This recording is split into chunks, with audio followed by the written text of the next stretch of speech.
Hey, RetconRaider here. Today's video is dedicated to Lima. Thanks for your support, Lima. That said, let's get started.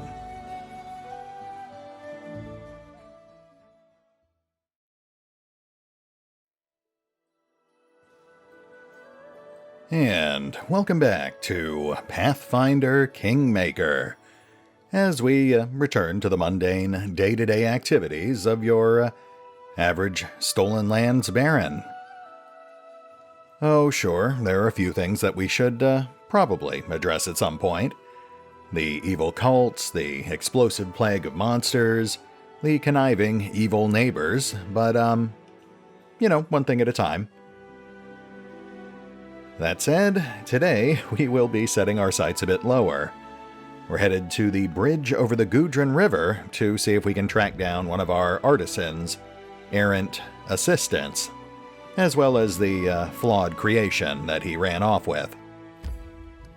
After that, we'll kind of play things by ear.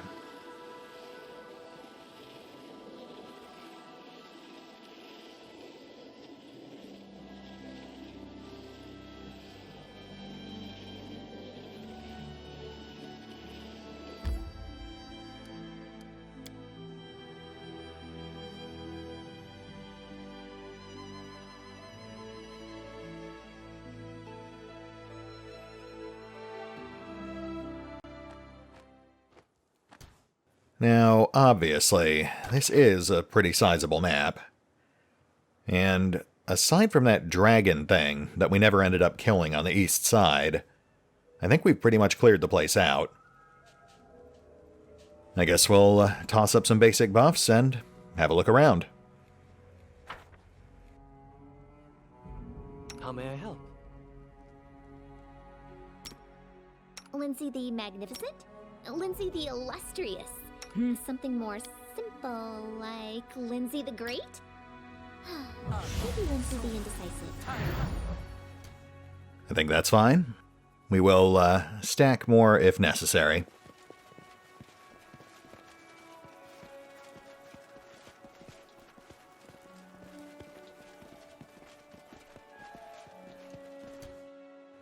Oh, well that's new.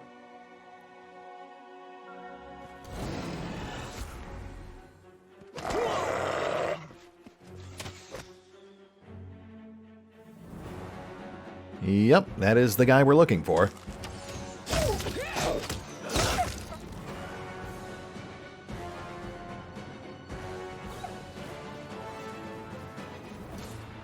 No mistakes. Alright, now we were explicitly warned that this guy has gone mad, so let's hedge our bets here.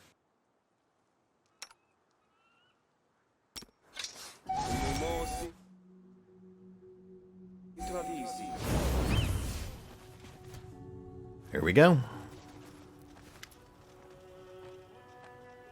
When he sees you, the elf crouches in fear, hiding something in his arms. Have you come to take it? No, it's mine. Leave me alone. A grimace of pain and madness has captured his face. It's far too valuable. You can't own it. I'm the only one who can. Do you hear me? I'm the only one who can protect it. Everybody else wants it to themselves, but I'm not giving it away. I've been hiding. I can hide from you too. Don't come closer. The elf is staring at you, froth dripping from his lips.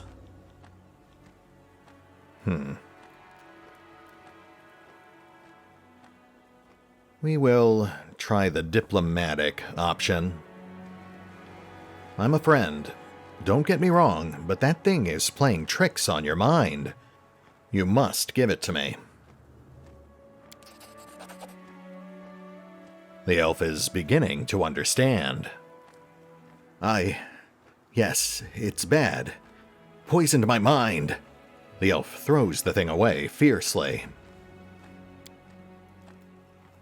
Ditael returns to his senses and falls limply onto the ground. Good Lord, it's finally over. The damned blade took my sanity. Oh, I never expected Mistress Nazriel could create such a monstrosity. Let her find herself another assistant. This cursed thing nearly cost me my life. That was simple enough.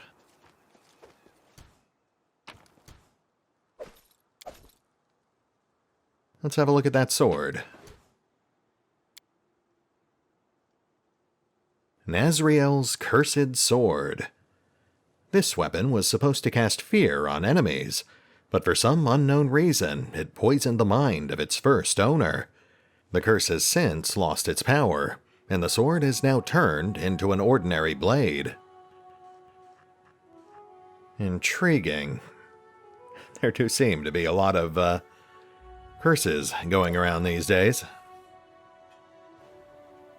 Alright, let's get this back to Nazriel.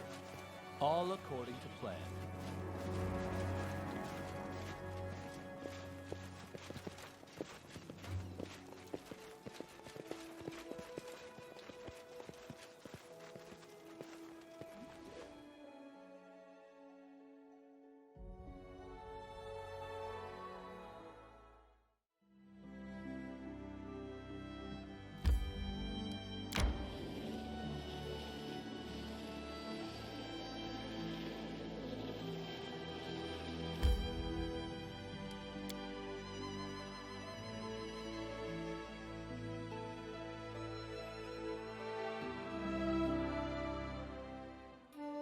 In due time. Starting to see some fatigue, but we won't worry about that just yet. Nazriel is gazing at you, almost without blinking, like an owl. How can I help you?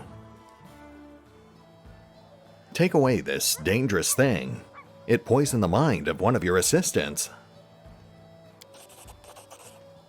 The elven woman carefully takes the blade from your hands. She bows politely. There's honey in her voice. I'm terribly sorry. What an unbelievable failure. I would never have allowed a faulty blade to get into your hands. That's what we need quality control for, right? I promise you will receive your gift. Please, give me a little more time. I hope the items I send with Sartain will fend off boredom while you await the arrival of the true masterpiece. I can't help but notice you did not ask us about your assistant, but I am also not surprised.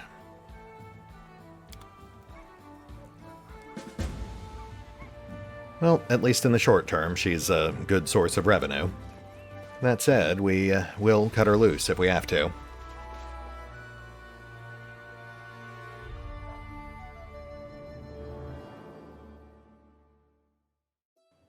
Okay, that didn't take nearly as much time as I thought it would. Let's head back to Snag's Fall.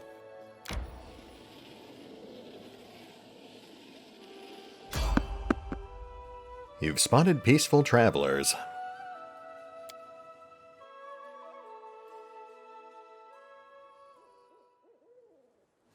Ah, I know what this is.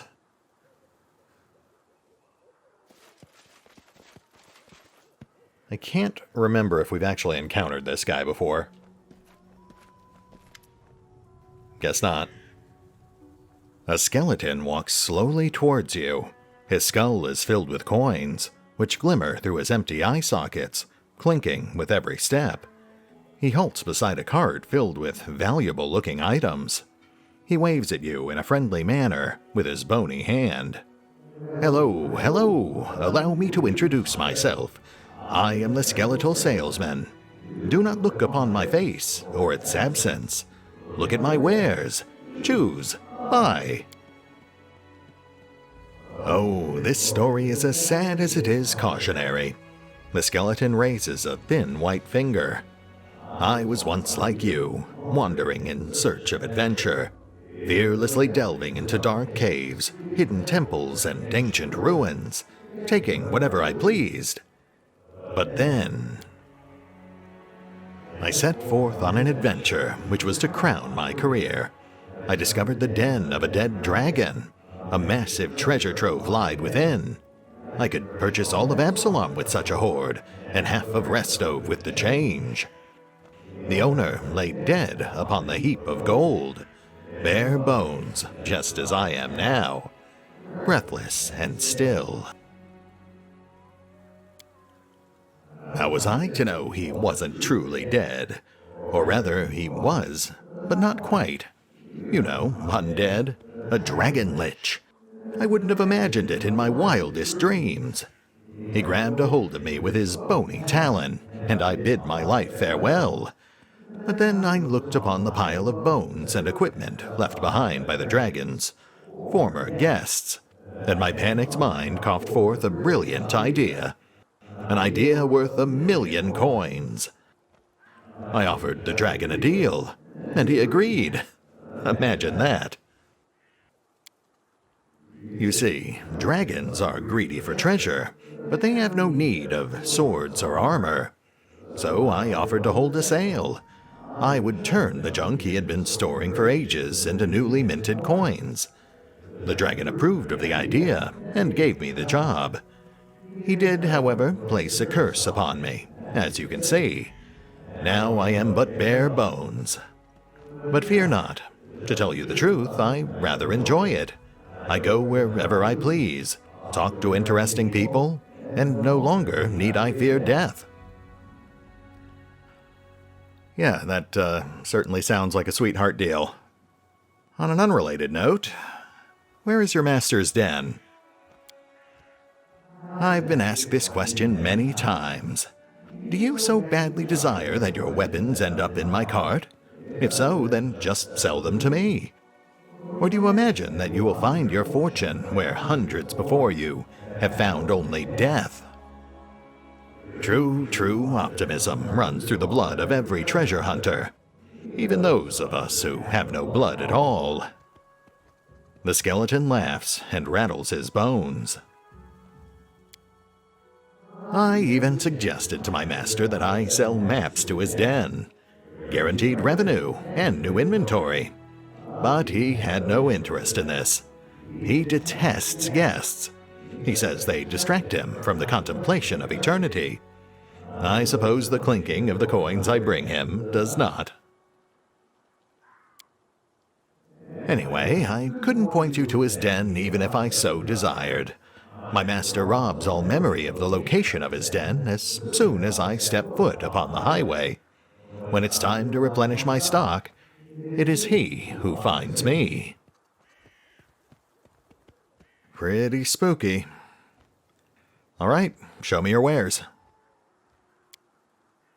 The skeleton happily clinks the coins in his skull. With great pleasure. Here, look. Choose. Buy. Now, to give this guy a little extra context, I believe he was actually one of the first pieces of post-launch content, with the obvious intention being to provide some extra exotic weapons and armor for the player to play with. There's a lot of potential builds in Pathfinder Kingmaker. They really had to scramble to support some of the more esoteric styles.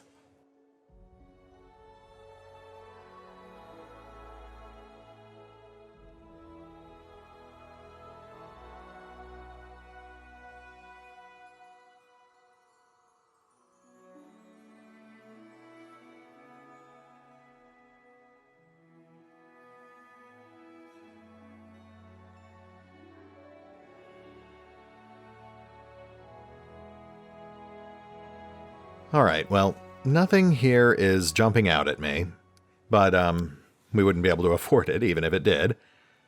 So we will just take this opportunity to unload our pelts and be on our way.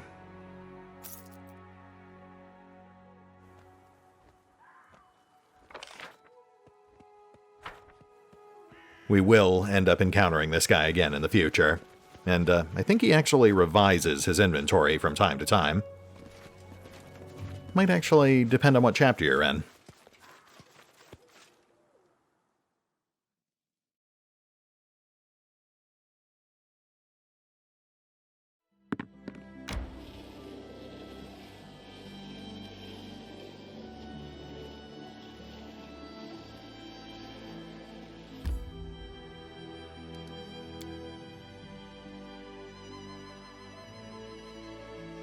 wow, we're only at the 15-minute mark. Alright, let's hit the pause button real quick. I'll take care of the bookkeeping off screen, and we'll pick things up in the throne room. We'll be right back.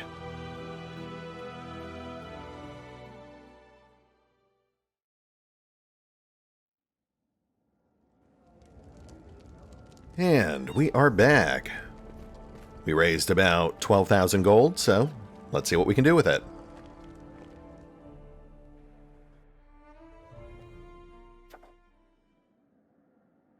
First things first, let's have a look at Silverstep. Oof, 375 building points. That might actually be beyond our current reach.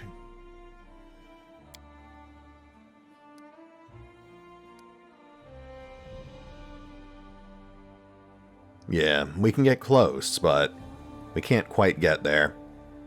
And as I've said before, we usually want to keep at least 100 building points in reserve, just in case.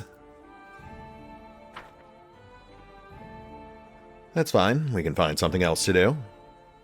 Let's see here.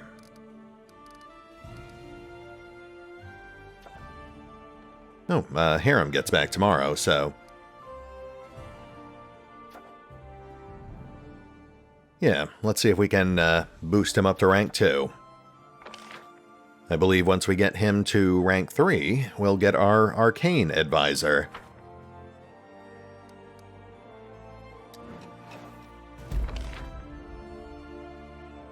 Enchanted Wind. The High Priest ceremony was a success. The Enchanted Wind enhanced the prayers of the citizens.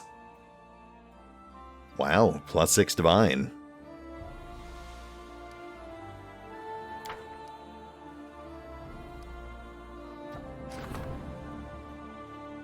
Accursed things.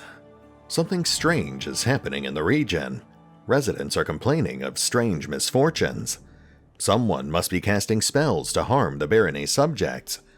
The reason, and the culprit, must be discovered. Well, we will need to take care of that. But that would require Harem. We've got over a month before it's due, so let's go ahead and rank Harem up first, and then we'll worry about this thing.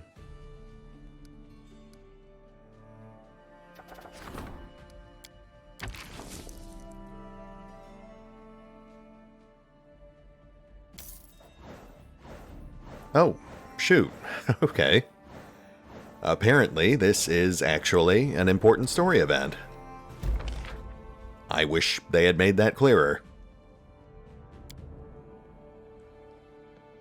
Alright, well, congrats Harem. Let's have a look at the damage. Every little bit helps. Triumph. I think that's actually the second time Jubilost has knocked that one out of the park. Monster sightings. Triumph. Our scouts confirmed the presence of monsters, and local militia successfully eliminated the threat. +3 military. Feels a little underwhelming for a supposed triumph. Troubled lands. Triumph. The counselor helped the peasants gather a militia to protect their houses and secure settlements from bandit attack. +2 community, +4 loyalty. That is a bit more like it.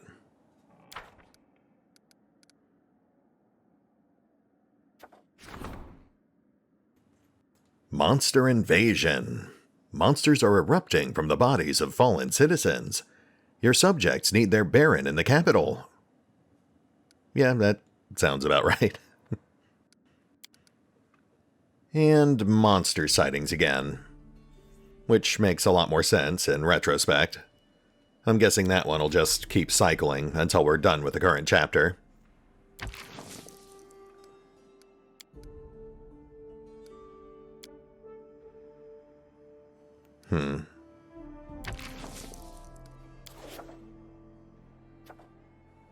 Let's make sure there's nothing else we need to prioritize here.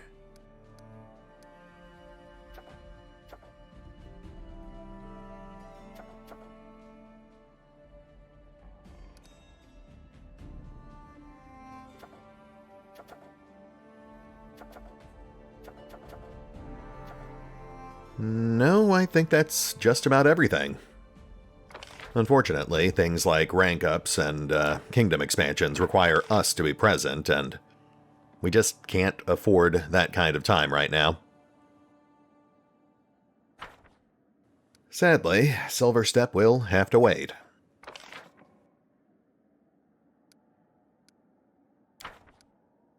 Let's get back to baroning.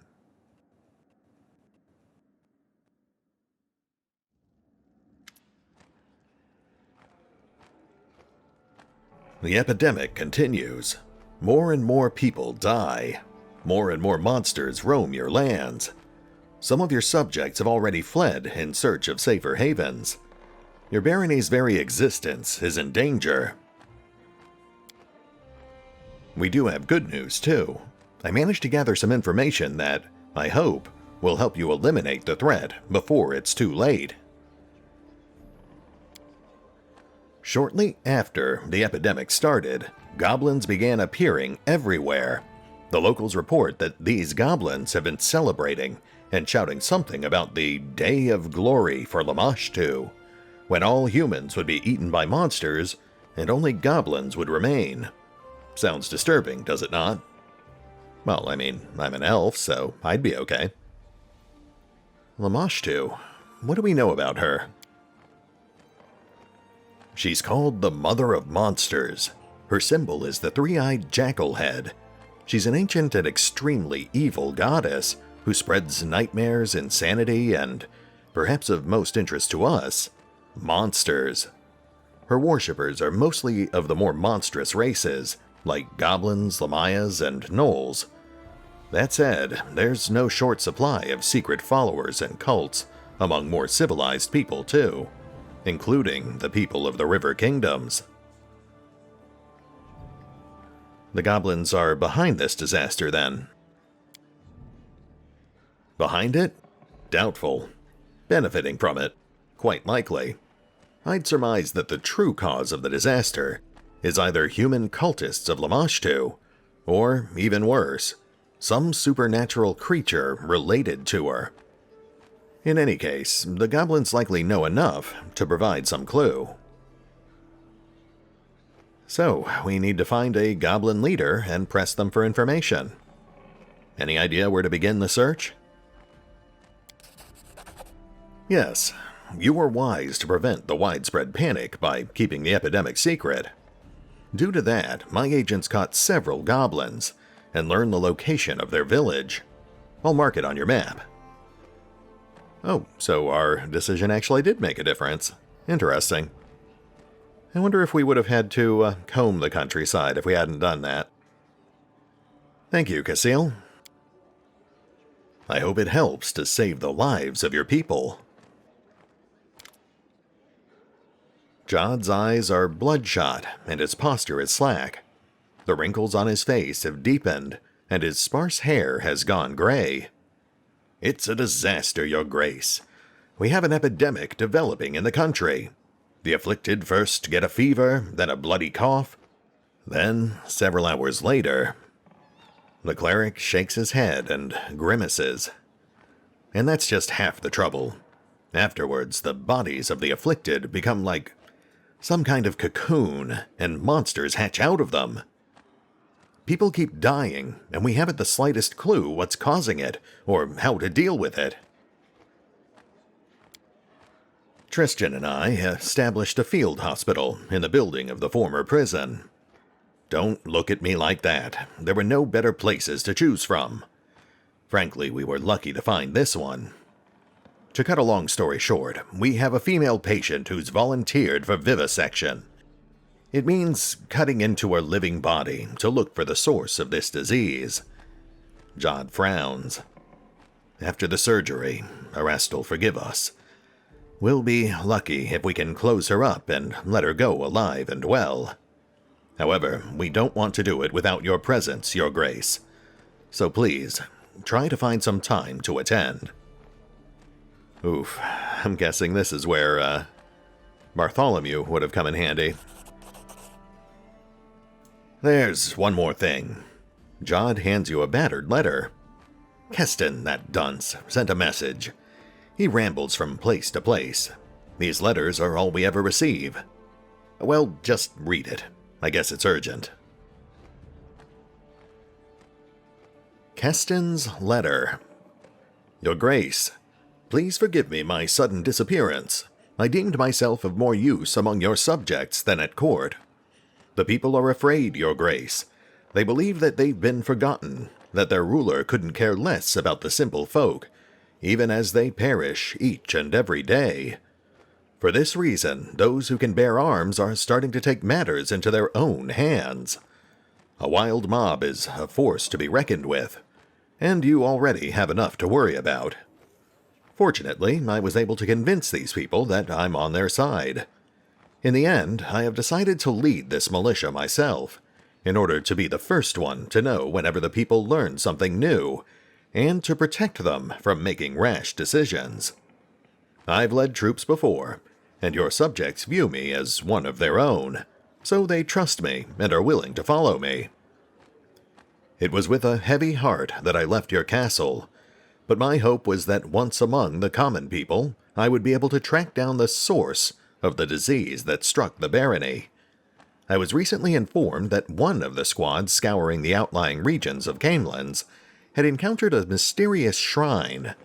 Our spies report that at the beginning of each week, cultists gather there to worship the dark goddess Lamashtu, the patroness of all manner of hideous creatures. I know little of the gods and their affairs, but the appearance of the Mother of Beasts and her followers in a land teeming with monsters can hardly be a coincidence. As soon as I've finished writing this letter, I shall lead a squad of my best men there and await your arrival. I ask for your help, Your Grace, for I shall need to strangle this filth in its cradle. Who knows? Perhaps we'll capture one of the cultists alive and find out if they and their goddess are behind the misfortunes of your barony. Your loyal servant, Keston Garrus. Lovely.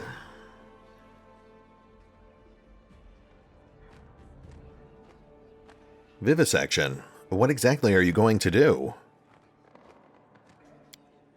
What? We're going to find the source of the disease, that's what. Once the monster emerges, the body of the afflicted is torn to pieces, making it impossible to learn anything from the remains. But we found one brave woman who gave us permission to cut her open. The straits are dire. We don't know exactly what we're looking for, and the vivisection is extremely dangerous for the patient. But we're left with no other choice.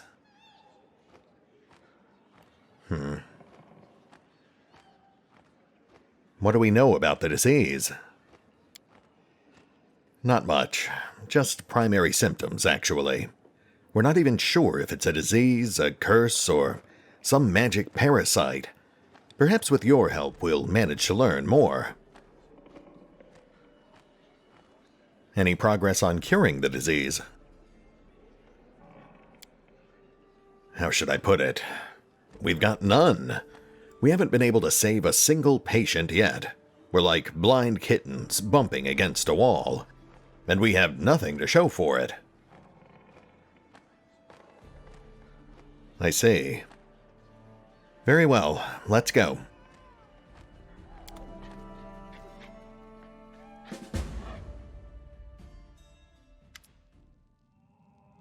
This is our hospital.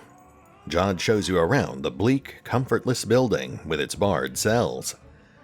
The prison is certainly not the best location, nor the healthiest, but it's better than nothing. Also, it might be cruel to say this, but considering the nature of the malady, it would be better for everyone if the patients were kept behind the bars until they are healed. I hope the city will get a proper clinic in time. Why the prison? Was there no place more suitable? If only the city had a clinic. Even if it did, the prison would still be the best choice. Don't forget, at any moment, one of the patients could, die and release a monster. It's safer for everyone if we keep them locked up. Where are all the prison inmates? There were not but a few pickpockets locked away here. We put them to work cleaning the place up, then set them free. There is one still here, though. He wasn't some petty thief, but a seasoned highwayman.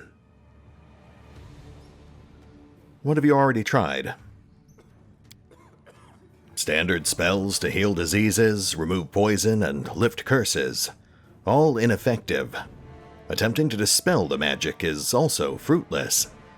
I fear we may be dealing with a curse of strength enough to surpass our own faith. It isn't a matter of faith. I don't think it's a disease, let alone some powerful curse. I suspect it's some sort of parasite, hiding itself within the body. Nonsense. We've detected magic suffusing each patient's body, evenly distributed. If it was some sort of parasite, it would be a simple matter to detect. Then it's able to disguise itself. Maybe it's poisoning their blood with its magic. By the sun, we return to this argument over and over. It's been days. Let's stop talking and try doing something already. Who's our patient? Her name is Madla Stasek, a peasant woman from a nearby village. We hadn't seen any prior cases of the disease there. I pray for that brave woman. She's the first one to mount the courage necessary to volunteer for the surgery. We cannot let her down. Where will the surgery take place? Well, that room was previously a torture chamber. There was already a suitable table. Good. I've no need for a torture chamber anyway. I thought as much. Give me a few moments to look around. If you must, but please, don't take too long. Well, right off the bat, the simple fact that we can even move around is somewhat telling. Good day, Your Grace. Let's see here. Multiple primary objectives. Meet up with Keston and investigate Goblin Village. I'm guessing that's going to keep us busy for a while. Thankfully, we resolved most of our side quests.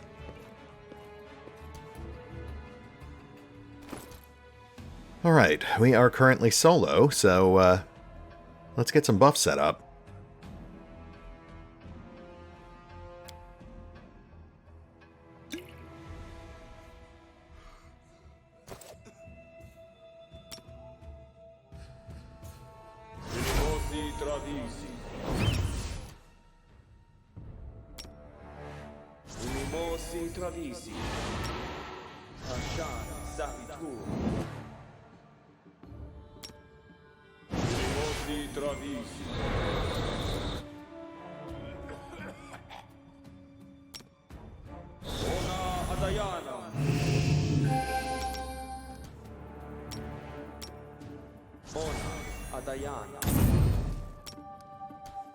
That should hopefully be sufficient. Let's have a look around. As it should be. Have you found a cure? Working on it. You got the wrong guy. I'm healthy. Guessing that is our highwayman. Noticing you, the patient, a ruddy-faced, middle-aged peasant woman, blinks her eyes. Imagine that. His Grace himself paying me a visit. Good health to you. I'm Madla Stasek from Sedgedale. So, you think these priests of yours can really heal me? With Erastil's help they could, I bet. Just look how brainy they seem, the two of them. How are you feeling? I got a fever, cough too, and I can't eat. I feel like puking all the time. I've been through worse, though. Born 6 kids and survived. But still, this scares me breathless. Each tingle in my body gets me to shaking, and I think to myself, that's it, it started. Now I'll be ripped to shreds. That is horrifying. Tell me about yourself. Nothing to tell, really. We're simple people with simple lives. Spent all mine in Sedgedale. It's by Gudrun River, past Silverstep Lake. Raised my children there, then grandchildren. Never seen monsters worse than goblins then. But now, owlbears and hydras everywhere. I prayed to the gods to spare our village, but no. This blight fell right upon my own head. Why did you volunteer for this surgery? I'm scared like a hare, truth be told. But this is no mere cold. Can't just hope it'll pass on its own. At least this way I've got some hope, right? And then, well, the doctors'll figure it out, what to do about the plague. I'm no hero, not me. But sometimes you gotta think about others, too. If they end up butchering me, at least maybe they can figure out how to save someone else. If I gotta die, let it be for a good cause, right? That is very admirable. Get ready. We're about to begin. As long as you're nearby, I've got nothing to be scared of. Oof, that is very optimistic. I hope it turns out to be the case.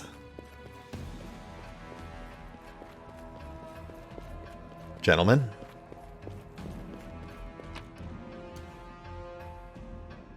In Search of Joy, Confessions of a Heretic. Doesn't seem to have any bearing on our current situation.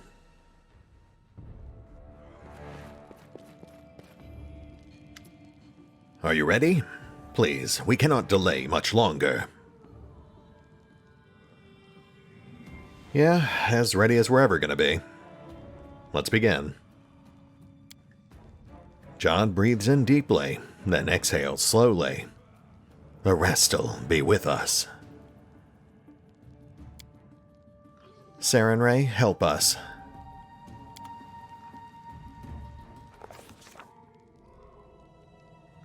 Glancing nervously at the various medical instruments, the brave peasant woman got up on the operating table. Just don't butcher me is all I ask, she muttered in a trembling voice. Meanwhile, the foremost medical experts in the room still couldn't agree on what exactly it was that they were trying to do. Stop arguing with me. Coughing up blood is a sure sign the problem is in the lungs. Well, look there, Jod insisted. No, it's the nausea we should be focused on. We need to examine the stomach, Tristan objected. The clerics turned to the Baron in desperation, asking him to resolve their dispute. After careful consideration, he decided, oh, yeah, that is tricky. If we make the wrong choice, I'm assuming we'll kill her. She did really talk up her nausea, said she couldn't eat and felt like she had to puke all the time. I'd have to go back and double check, but I want to say the servant at the hunting lodge told us something pretty similar. We'll side with Tristan on this one. Without wasting further time arguing, John said a short prayer to Erastil and took the scalpel Tristan offered him. Candlelight reflected off the surgical instruments and potion bottles. As Jod's scalpel made the first incision on the woman's skin, I could hear her inhale loudly through clenched teeth. I confess, I lacked the courage to watch the surgery. Even after I turned away, I couldn't help but tremble from hearing the poor woman's screams. The air filled with the acrid scent of medical potions while Tristan mumbled prayers to ease the patient's pain, simultaneously scanning her body with magical sight.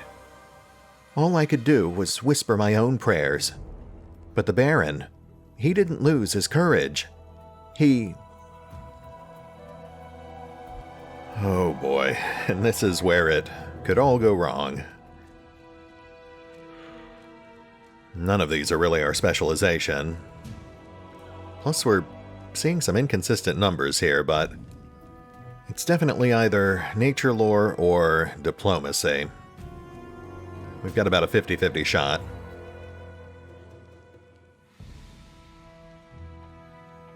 Let's go for the nature lore.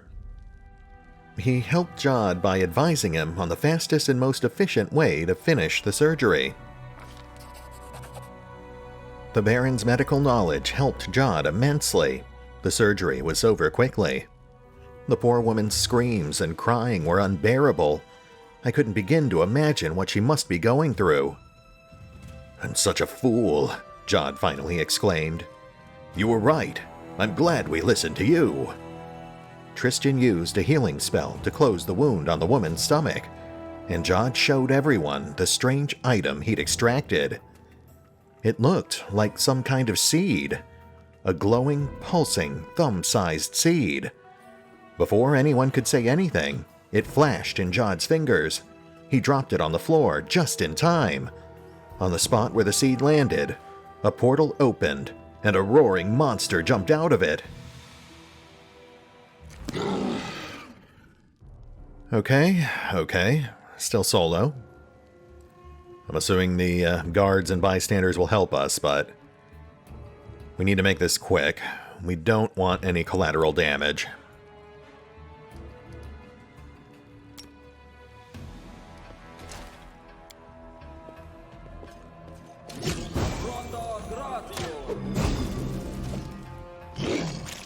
Ow.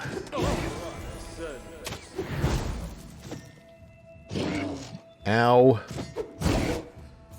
Come on. Oh, thank goodness. That was way too close.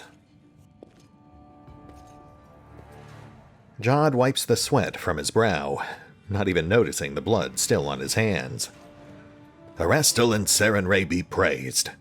They were truly on our side this day. It's a miracle. Tristan hands Jod a clean towel. Jod pulls himself together and wipes his hands and face. So, what have we learned? We've learned I was a pompous fool, and Tristan was right all along. It's not a disease, but a parasite. Something of vegetative origin. It resembles a seed. I'm sorry, my friend. I should have wagged my tongue less and listened to you more. Please, don't mention it. It was a lucky guess, not worthy of your praise. Are you able to cure others of the disease now? Yes, now that we know what to do, we can extract the seeds, with much less risk to the patients, and with much less suffering. What will you do next? There are still many patients here. We'll start work on them immediately. And you, Your Grace, may want to search for the source of this disease. We still know neither where these seeds come from, nor how they get into people's bodies. New patients arrive daily, and how many never even find their way to a hospital? Our efforts here are not enough by themselves. We need to find the root of this problem. Aptly put. We will, follow up on those leads we got. Please, find the source of those wretched seeds.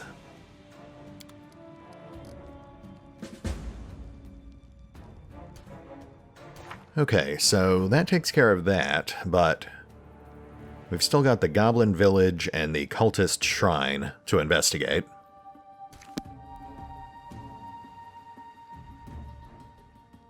I also feel a little better about taking these pelts, now that we know that it is actual monster pelt and not just, polymorphed people.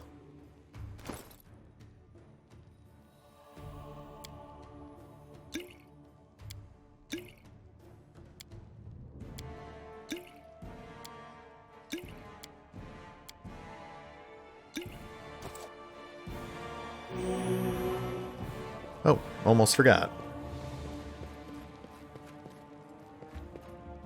Phew, barely survived it. And I am very glad you did.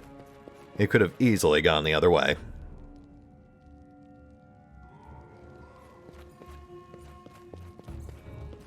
Oh, wow, we are closing in on the hour mark. We need to wrap this up.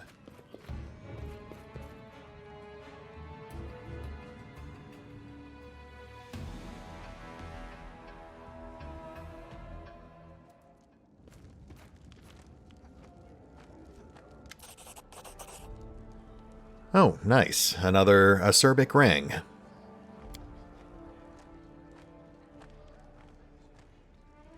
Let's have Bakken stay focused on cranking out magic items.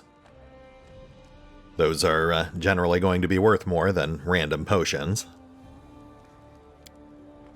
Thank you, Bakken.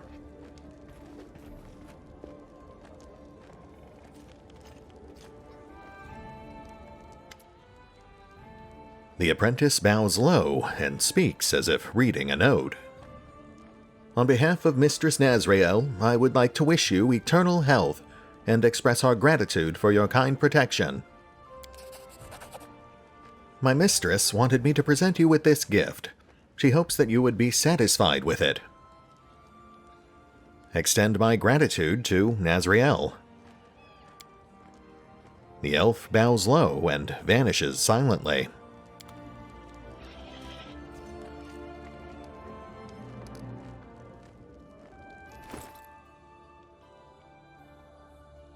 Acerbic ring, plus 1d6 bomb damage. I wonder if that stacks. I mean, we would have to give up the Ring of Plentiful Hunts to equip a second acerbic ring, but it might be worth the trade-off. Let me know what you guys think. Sparkling Helmet. 1d6 electrical damage to anyone who strikes you with a melee attack.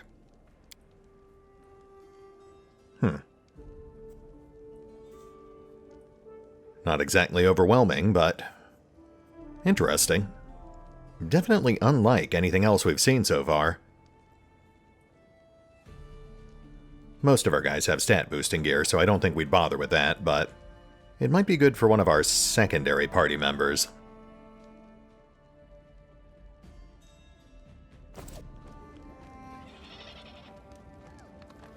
Alright, folks, I think that brings us to a good stopping point for today. I think we've actually covered a fair amount of ground. We discovered the nature of the disease, and have uncovered 2 prominent leads that we can now investigate. We'll hit the pause button for now, but we will pick up here next time, as we try to get to the root of the problem. See you then.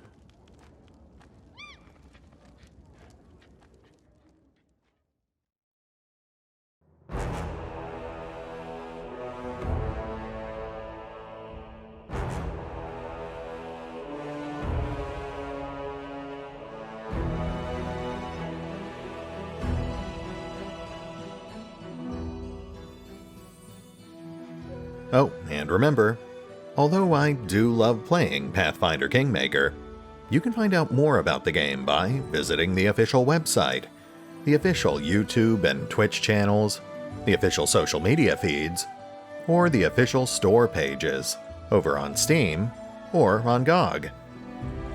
Links are in the description.